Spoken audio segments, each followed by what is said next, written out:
we get into today's show, just want to promote the fact that Son of Chelsea has been nominated as a finalist in this year's Football Content Awards taking place at Anfield this November. We have been nominated in the Best Premier League Club Content Creator category, and you can vote for Son of Chelsea by two ways. Go to footballcontentawards.com/voting.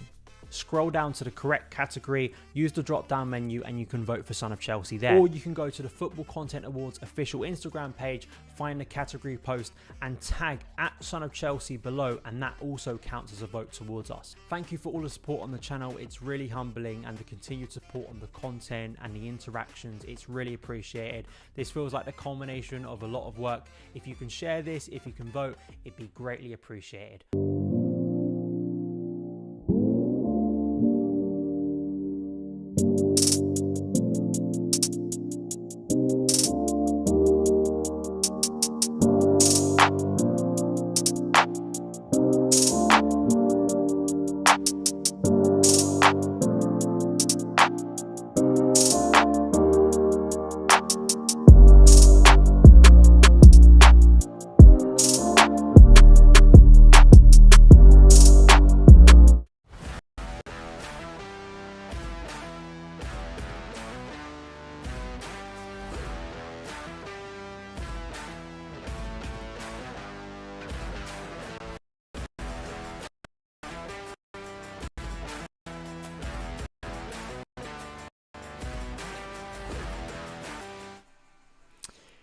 Hello there guys, what is going on? Daniel Childs back here again for another show. Hope you're doing well.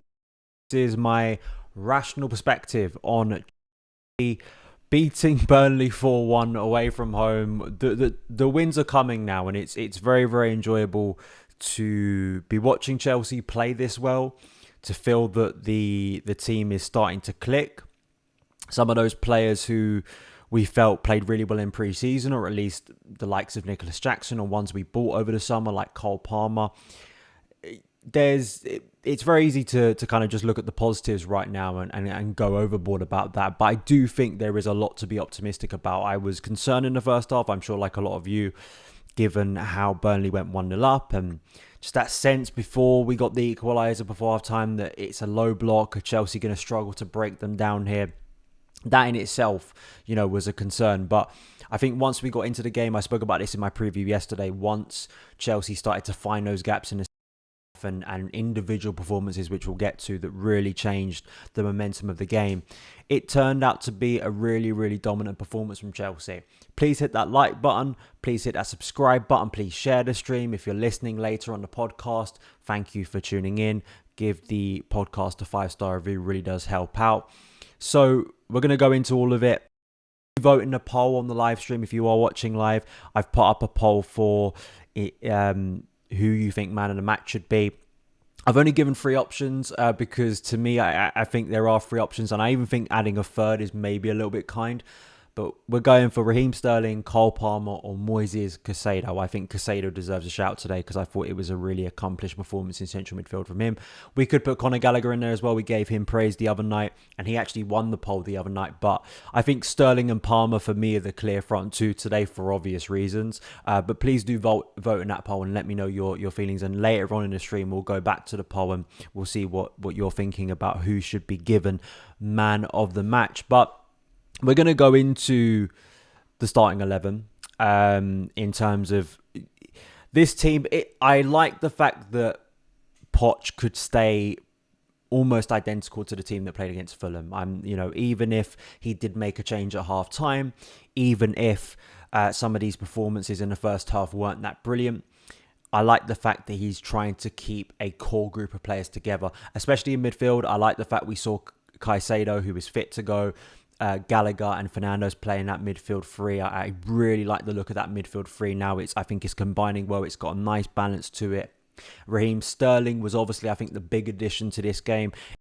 More of a surprise because we spoke, I think the big thing we were talking about pre-game was Nicholas Jackson or Armando Broja. Obviously, that was still a big decision, but also to see Sterling come back into the team, I'm sure a lot of people raised eyebrows. When I saw it, I didn't get that outraged because I could only assume that it's a fitness thing, and given the fact that Mudryk came off at halftime against Fulham, people need to we can talk as much as we want about player performances, and I want to see Mudryk do well. I really do, and I think that even coming off the bench quite late when the game was effectively dead, he still looked very aggressive. But we talk about injuries a lot. People moan about injuries. They moan about the club not handling players well, especially returning from injury or like making sure that players are fit.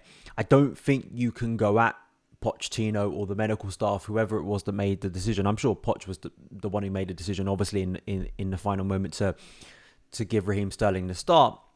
Or it may have been a tactical one as well, because when you actually look at the way the game played out, it was a very, very good one from Pochettino to start Raheem Sterling. And I think there also is a mentality thing and a competitive thing that I think helped Raheem Sterling today that I'll get into. But we can't go overboard if it means that Mudryk is okay and for the international break, we aren't going in with another player breaking down. That's, I think, a positive, right? We had Carney Chukwuemeka back in the matchday squad. That's amazing. We've got Reece to the international break. We've got Malo Gusto, of course not injured, suspended, but will be back after the international break. So, I don't think we should go overboard. And I think the performance we saw from Raheem Sterling today was exactly the type of response I want from players within this squad when they're not playing. And especially from Sterling showing the quality that he has and has had for most of his career within the Premier League. And you want the fact that when, say, Mudryk comes in and takes his opportunity, rather than Sterling or whoever isn't in the team sort of maybe sulking or feeling like they're out of it, they come in, they take their opportunity. And that's what Sterling did. I feel that, obviously, the first half wasn't good. Even though Chelsea went into the break level with Burnley, and I actually don't think it was unjustified that Chelsea were level. It wasn't like Burnley dominated us. I think the biggest frustration was that their goal in that first half came from their one serious attack of the half. And early on, I was thinking that Levi at left back, the attacking improvement, really some natural left back positions that I thought was going to help Chelsea break down Burnley early on, but the counter-attacking goal, I mean, it just wasn't good from a Chelsea point of view. I felt that there were several players, especially once Foster cut inside from the right, sort of going to the left before setting up the scorer. I'm looking at the Zassi there. I'm looking at Thiago Silva's lack of speed. I'm looking at Levi's positioning too. I think he was exposed there. And then I guess, if you're really harsh on Cucurella, and I think it's fair to be, if we're just looking at the goal, I felt that his body positioning was all wrong. I mean, that's probably a sign that, you're playing out of position. I think he allowed the angle to be too easy to go at Robert Sanchez's goal personally. I just thought it was a poor goal all round defensively. And it sets you back because I felt the first few minutes of the game, Chelsea were actually looking quite dominant with the ball at their feet. They looked like they were going to try and create opportunities. And I think it obviously lifted the spirits of the Turf Moor crowd. And it just, you were really concerned then because we said this yesterday, Burnley under Vincent Kompany are a good footballing team. I think they showed it during periods today. I think in the end, their lack of quality in that aspect was capitalised on in quite a ruthless manner in the second half. But when they got into their flow, it was quite obvious that they started to feel confident, and they were also sitting back quite a bit. And I was getting concerned of how Chelsea were going to break them down. I felt that my biggest frustration in the first half, before we get to the Sterling goal, and then we're basically going to go to positives for the rest of this review, as you'd probably expect, given the way this game ended up being very comfortable for Chelsea. I do feel with, for me in that first half, just the lack of shots at goal was my big frustration. There are a few times where Chelsea won the ball actually high up the pitch against Burnley, pressing them well, or there were moments when a player got into a really promising position and just decided, I'm not taking a shot. It just really irritated me because I didn't see the justification for it. It's things that have annoyed us about this Chelsea team in recent times, and it's something that I don't want to see consistently. I think, as I say, at the end of the day, we've scored 4, really going to moan about that. It was just something to pick out, because especially there was one moment when we really won it quite high from a goal kick, a Burnley goal kick, that Trafford, I think, had given away, and the to Conor Gallagher, and it's like either Gallagher has to shoot or we need to be quicker and just get a shot away. And the fact that we didn't in that situation really irritated me. And I was like, is it going to be this kind of slow build up where we're going to be missing chances? We're going to be missing chances to break down Burnley. But it was Raheem Sterling really who set off the comeback and changed the game by himself today. And I didn't think he had the best start to the game. There was a looped ball over that he could have taken down. I could have. And there were a few moments where I was a little bit concerned we weren't going to get the best of Sterling, but he kept on taking Roberts on that right. And I spoke about the left side of Burnley, or the left side of our attack, right side of Burnley's defence being something that Chelsea could very much exploit today. And I thought it was going to be Mykhailo Mudryk, but it was Raheem Sterling. The fact that he kept on going to the byline against his fullback, I thought was brilliant.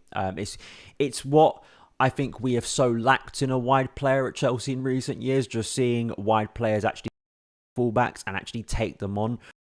You get the ball in a wide area, you wait a little bit, you stall, and then you pass the ball back to either a fullback or a midfielder, and we recycle possession. It kind of becomes, a little bit repetitive, slow, and I feel Sterling's capability today to realise that he had the beating of his man and can get down that flank and could make problems for Burnley, I thought was wonderful to see.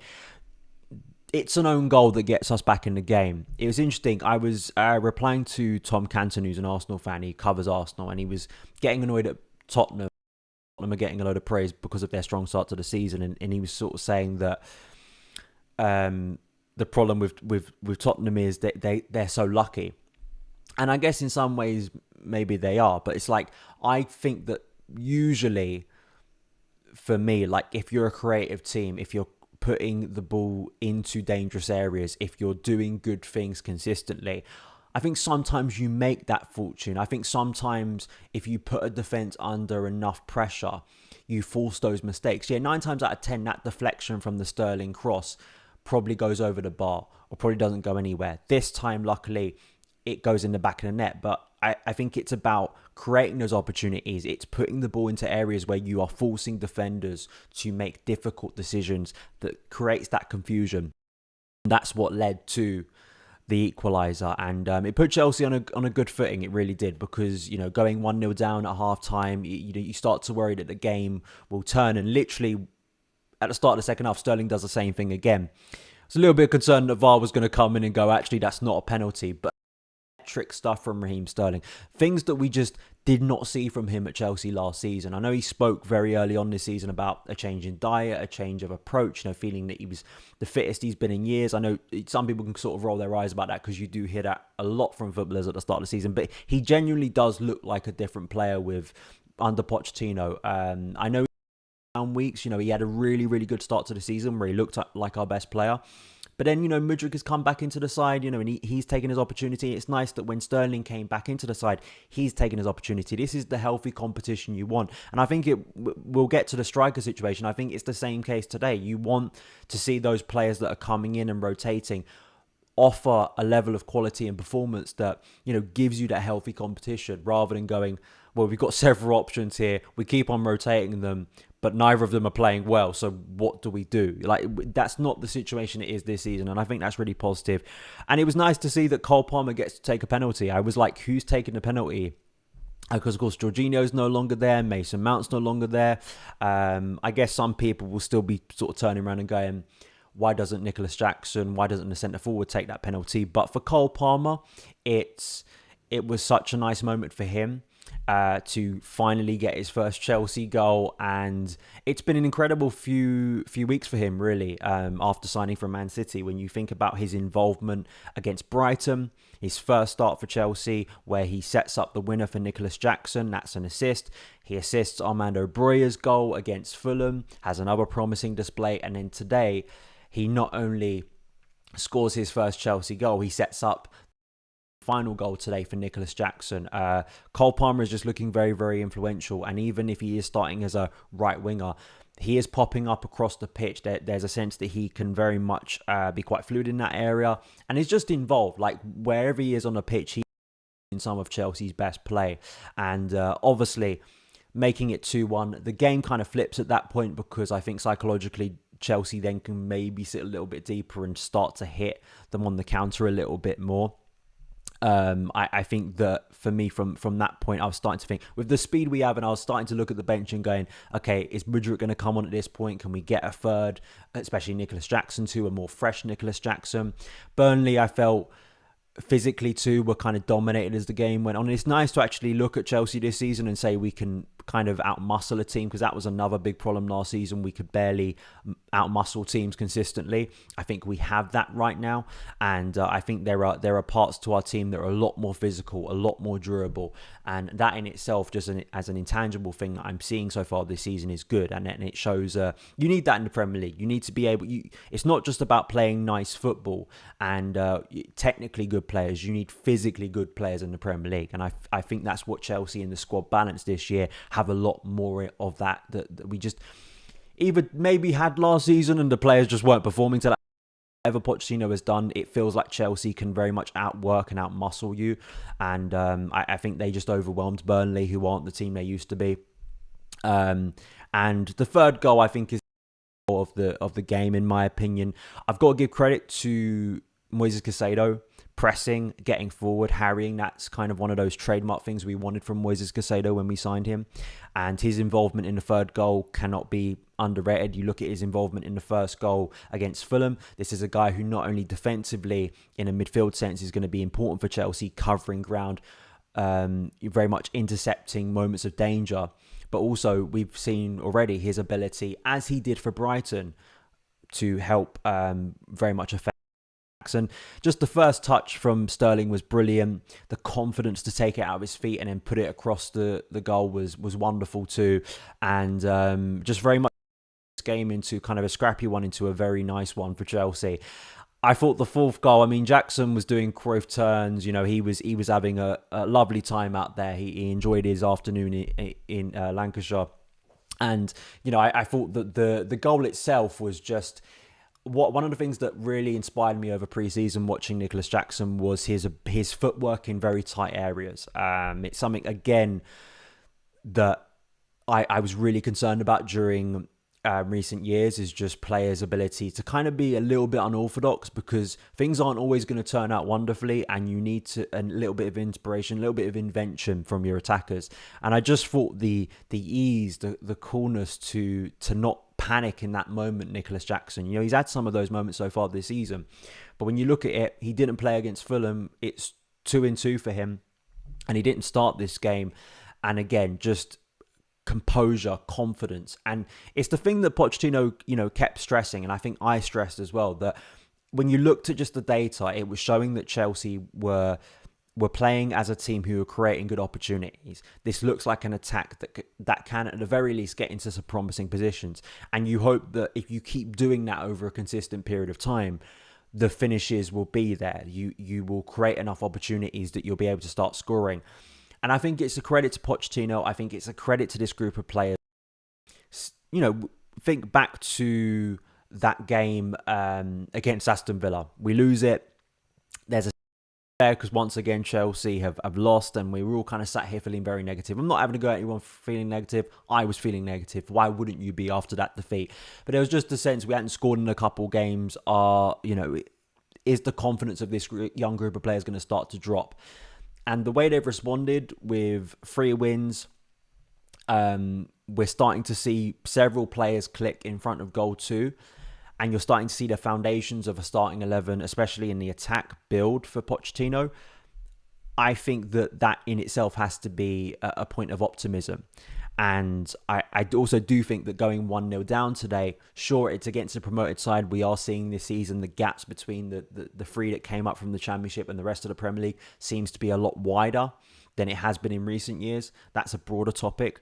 But still, I was sat in this chair so often last season saying the problem is with this Chelsea team, they fail at the first sign of adversity. Now, Burnley away from home historically for Chelsea is a good game. And, you know, you just I don't think we've ever lost to Burnley in the Premier League away from home. We have lost to them at home. I think it was that Conte season, but even then, that was quite a while back. You know, we usually go to Turf Moor and score quite a few goals. It's a great ground for Chelsea. Chelsea love going to that ground. We seem to have some of our best attacking performances of the season. I would love to play at Turf Moor every week, to be honest, because it seems like we just get a lot of joy there, and that's great, and we've kept that going. But still, you know, to be able to respond in that manner, and actually it turns out to be not just a title or kind of physical win, you know, where you're just kind of going, okay, we'll take the points and run. It turns out to be an emphatic win, where you're actually walking into the international break feeling a lot more confident about Chelsea. So listen, it gets obviously a lot tougher after the international break. We're right into a game against Arsenal. It's going to be one of the toughest games we've had so far this season. We're going to be playing Spurs, who obviously have had a brilliant start to the season. We're going to be playing Man City in that run, Brighton. All that, the run up basically towards Christmas. I think there's one more international break in November before that, but it starts to get intense, and there's no point in me sitting here and saying we're going to do this, we're going to do that. But at the same time, as I keep on stressing, there has to be, given the calendar year of 2023 Chelsea have had, we've got to be happy that we've just seen our team win 3 games in a row and actually play some good football within that too. So I'm happy. I think you should be. Let's take a look at the chat and what you guys are saying. Nibi says, just want to say you are by far the best Chelsea content creator out there, mate. Most balanced, knowledgeable, insightful, and also grounded. Keep doing your thing. Thank you so much. That's very kind of you. Thank you for supporting the content. Bazit says, the long ball given to Mudryk in the cross to Jackson should have been a goal, because Jackson wasted too much time. Should have been there, not breaking ball at that moment. Just be quick, a goal. Yeah, I do agree. That moment, that was a crossfield ball. I think it was Casado who did another crossfield ball he loves those crossfield balls over to the left. I don't know if it's something they've been working on in training. And I love the way Mudryk just looked so aggressive when he got the ball, and he took it down and he sprinted. And I think that should have been a goal. But listen, he did score the goal, and he did play well. Robert says, still a long way to go, but getting better. Chronic says, mate, I predict we finish higher than Spurs. I think Spurs have been very lucky. I said this earlier in the stream. I can understand where that comes from, but I know we're not supposed to give Spurs credit. And listen, this isn't a Spurs stream, obviously. You can go and find that elsewhere if for some reason you like punishing yourself by listening to Spurs fans. But, you know, I say that, you know, Chelsea got a little bit of luck today, but in the entirety of the game, you create that luck by being a good team, by putting yourselves in good areas. And I think 9 times out of 10, it isn't just all luck. You still have to be a good team. You still have to get into those areas. And I felt that that's what Chelsea did today. Looking at the poll I did on my live chat of who was your Chelsea man of the match, Raheem Sterling, way out in front with 69%. That is not that much of a surprise, to be honest, if we'll be talking about Sterling. I said this in pre-season. You can go back and find the video. I did a predicted lineup, and this was before we'd even signed Moises Caicedo. We had no idea Cole Palmer was coming in. I don't even think we had played a pre-season game yet. I think it was June. I hadn't even gone to Australia yet to cover the World Cup. I sort of said at the time that Sterling, I think, will play a lot more than people suspect. I think part of that was because I just had a confidence that Pochettino and Sterling would form a good relationship, and also because Sterling is a class footballer. He has been one of the best wide attackers, just attackers generally in the Premier League over the past decade, and I don't think that class just evaporates after one difficult season where he still scored 9 goals. I mean, again, with Raheem Sterling's kind of track record, especially for Man City, that isn't amazing. You know, it isn't the peak of what Sterling could do, but it still showed a productive player. And I think what we've already seen under Pochettino with these wide players, whether that be Mudryk, Palmer, but Palmer is kind of a wide player, but he is operating more as kind of a number 10 / right winger. But you're just seeing the impact Pochettino is having on these wingers, that they are looking to be getting into more dangerous areas, just a lot more ferocious is what I'd say. They are going at the throats of the opposition. And it's refreshing to see, really, that it isn't like rocket science. Like, these players can actually do things, and they can actually go at their opposing fullback and take a man on and actually get into the box, rather than, no, we'll just recycle possession, we'll go back, game over, full time, and then, you just wasted 90 minutes of your life. Like, that's not where we are with Pochettino, and I think that's something to be really optimistic about. If you are watching, please do like and share the stream. It's really, really appreciated. I will just go over now to the...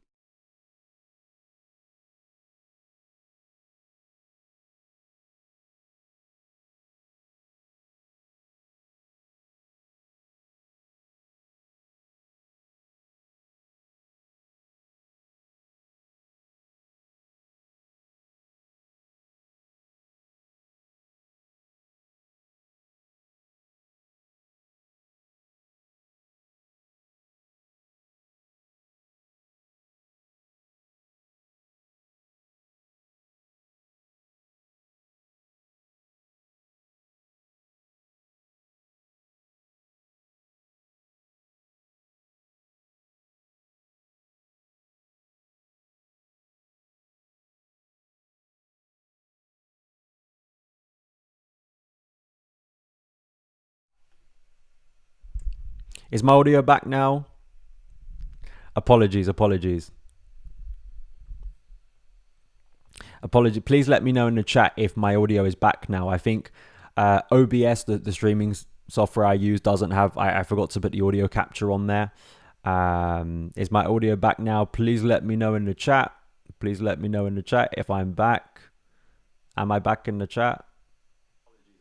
Yeah, there we go. I am back. Okay, so just in terms of what I was saying before I, for some reason, decided to silence myself, here I am. I'm back. There we go. We're out in the chat. We're back on. Thank you, Ollie, for letting me know. Hit a like button, or maybe not if you don't like the fact that I'm back. And no, you don't need a lip reader. But what I was saying was, I think it's going to be a big decision after the international break, because he's got Reece James back now. I think all of us think, yeah, he's probably going in the starting 11. But then also, you've got Carney Chukwuemeka returning. He is someone... Again, he's been out for a while, but before he got that injury against West Ham, he looked like a very, very influential player. Now, all round, I don't think these are negative things. I really don't. That you can sort of look at and go, there are exciting options to choose from here. There are players that you think could impact the game. I'm just interested what you guys think. I mean, because I think he's hit on something, especially in central midfield with Fernandes, Caicedo and Gallagher. I think for me, that is a combative, a nice balanced midfield with the attributes that Pochettino wants. And I think is creating a team that looks to be productive. But then you've got that question, I think, in the very long term, if we think... I know we're thinking quite far ahead here. What happens when Nkunku arrives, like, fully at Chelsea, and you've got Palmer and you've got Chukwuemeka? Some big decisions, right? But again, I don't think... I'm not complaining about that. I don't think anyone is, but I'm just curious to know what you guys think in terms of what Pochettino should do for that game against Arsenal. I think Reece, you want to get Reece into the team, obviously, because I think he takes up the level significantly, obviously, on that right side. And I did see expected Chelsea made this point at half time. And of course, because we've won comfortably 4-1, no one's really going to be talking about it after, sort of saying that the lack of kind of natural fullbacks kind of helping those wingers in the first half was a slight problem. Again, I think and to be fair, we were praising Levi Colwill for his involvement. And I do think he has improved as a left back since coming into the team. I really do. I don't think that's hyperbole. I don't want to track back on that now. But I do think in the long term, I still do think you were going to have natural fullbacks in that area. I still think that is the long term kind of ambition for me, for Pochettino. I think the big question will be, who is the back two? Because Thiago Silva, I mean, I think this is a serious conversation some of us need to be having. I did bring this up after the Aston Villa game, when you win games, we all kind of brush over the problems, don't we? And I understand it. I'm like a lot of you. You want to be positive. You want to just right, but I still have my concerns about Thiago in the long term. I really, really do, in terms of just that speed and the way Chelsea want to press up and the exciting options we've got at centre back, young centre backs. That I guess, right? Thiago will leave Chelsea at some point, and one of the young centre backs will take that place. Obviously, that in itself is not a radical idea. We all know that is coming down the line. I just think it may need to happen quicker than maybe some people anticipate. But again, I want to stress, and it's nuance, right? And when you say something, people get so annoyed. It's like when I praised Mark Cucurella or criticized Cucurella, that either way people were like, it's only one game, or like, why don't you apologize for all the things you've said before about Cucurella? And it's like, it's nuance. It's about saying that this player can do these good things, but the cost benefit analysis, my concern with Thiago is just that speed in the long term, because we're playing a back four now. We're not playing the back three, and especially as Colwill learns left back a lot more, and he's doing things that you'd expect from a fullback rather than just playing as kind of this sort of a left back. But especially in those first few weeks of the season, he did feel a lot more retracted to me than he has in recent games. The question then comes, do you really want Thiago exposed, and how much covering can Caicedo or the midfield in front of him do? That's of course a big question to answer. I'm interested to hear your thoughts. I'll go through the comments again, because I did see some comments before we had the audio silence. If you're listening back in the podcast, I will cut out that bit, but we did lose some audio for a bit. Ollie Glanville, the great Ollie Glanville. You should definitely go and follow him on Twitter. Hopefully going to have him on the show at some point. We spoke about the floodgates opening up at some stage. Feels like we played with so much freedom after half time. We still play like a youth team. We are very hard to deal with. There are shades of like the Lampard 1920 team, but I don't think for vibes wise that's that bad. But we're going to get that. That's what we invested in. We invested in a young group. To get ups and downs, sometimes quite significant ups and downs, but you hope in the long term this team forming together will create a better one, and they'll mature together. Dylan says Cole Palmer with a goal and assist in a game where I felt he wasn't as involved, influential as he could have been. This kid will be a gem. Yeah, I think like overall, I think that this isn't like Palmer's best performance out of the starts he's had. I felt the previous two games, especially the Brighton one, I still best. I will get I do want to do a video over the international break looking at Palmer's influence and what he's doing, because I think it is very, very exciting. But yeah, absolutely, if you're a player that isn't having a 10 out of 10 but you still actually impact the game significantly with a goal or an assist, I mean, obviously that's still brilliant. Like that's still output. And that's something that Chelsea haven't been getting from their attacking players consistently for a long time. Before I do wrap up, I'll kick myself if I don't say this. Happy Diego Day. It's, of course, Diego Costa, the great one's birthday. I think it's his 35th birthday today. So it was great to see the Diego content flowing on the timeline and across the socials this morning. Which always... And listen, because it was Diego's birthday, the vibes were there. Chelsea were going to win significantly, and a striker scored as well. So unfortunately, it wasn't the 19 scoring. It would have been lovely if Breuer scored, but I'm happy to take the 15 with Nicholas Jackson scoring.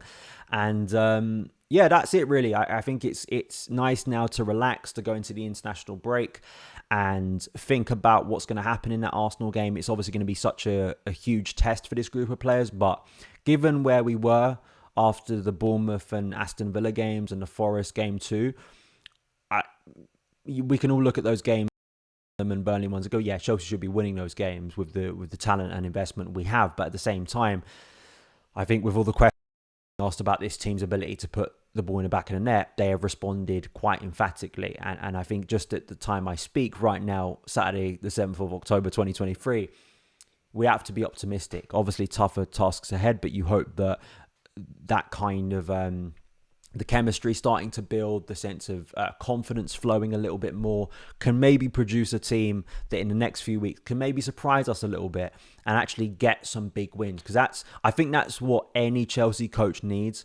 Poch needs a big win at Stamford Bridge or away from home to really connect him to the crowd. It's not that I get the sense that people are against Poch or anything, but it was one of the things that even during the lockdown when Tuchel got it quite early on against Spurs, it gives you that sense, that aura and those memories that Chelsea fans will look back on. That's one of the biggest problems that Graham Potter had, is it took him a very long time to get one of those big wins, and especially in the Premier League, I don't think he got any in the end, really. So you need something like that to really get you favour, to prove on the biggest stage against the other big rivals that you can win. Obviously, that's important, and maybe we can get it after the international break. Thank you so much for watching and listening. Follow me across the socials. @SonOfChelsea is the tag on X, on Instagram, TikTok, on Facebook, all that good stuff. Like, subscribe, share, all that good stuff. Give us a 5-star rating podcast feed, because it really helps out the show, and I will see you again very soon. All the best.